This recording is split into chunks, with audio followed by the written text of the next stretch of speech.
এরকম একটা নমুনা দেখাতে পারেন, তাহলে অন্যান্য ধর্ষণকারীও এটার বিরুদ্ধে আর কোনো কি করবে না, অন্য কোনো শিশুকে ধর্ষণ করবে না, অন্য কোনো নারীকে সহিংসতার মধ্যে আনবে না। একটা পুরুষও দেখতে পেলাম না যারা রাস্তায় দাঁড়িয়ে যারা প্রধানমন্ত্রীর কাছে আবেদন জানিয়েছেন রামিসার হত্যাকাণ্ডের জন্য।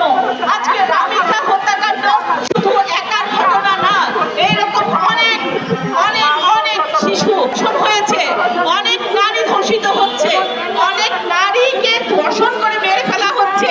একটা স্টেপ নিতে গেলে, একটা আওয়াজ নিতে গেলে, একটা ধর্ষণ করতে গেলে যদি মনে রাখে যে না আমার একটা শাস্তি হতে পারে এবং সেটা অবশ্যই কঠোর এবং অনেক বেশি শক্তিশালী।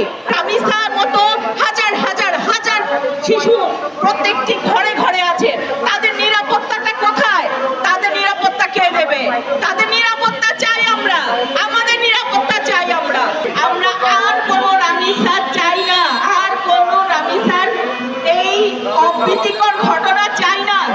আজকে চিটাগংয়ে, আজকে চট্টগ্রামেও আজকে রামিসার ঘটনার পরপর একটি শিশু ধর্ষণ হয়েছে। প্রধানমন্ত্রী, আপনাকে বলতে চাই, আপনি রামিসার বাসায় গিয়েছেন, রামিসার বাবাকে আপনি সান্ত্বনা দিয়ে এসেছেন। যদিও রামিসার বাবার আইনের প্রতি কোনো শ্রদ্ধা নাই, কারণ হচ্ছে রামিসার বাবা বলতে চান আইন কোনো কাজ করে না, আইন আছে কিন্তু আইনের প্রয়োগ নাই। তিনি হতাশ, তার কলিজার টুকরা মেয়ে, সেই কলিজার টুকরা মেয়ে ধর্ষণ হয়েছে, মারা গেছে, কিন্তু তারপরেও তিনি বলেছেন আমাদেরকে, মিডিয়াকে, যে সে আইনের কাছে যেতে চান না।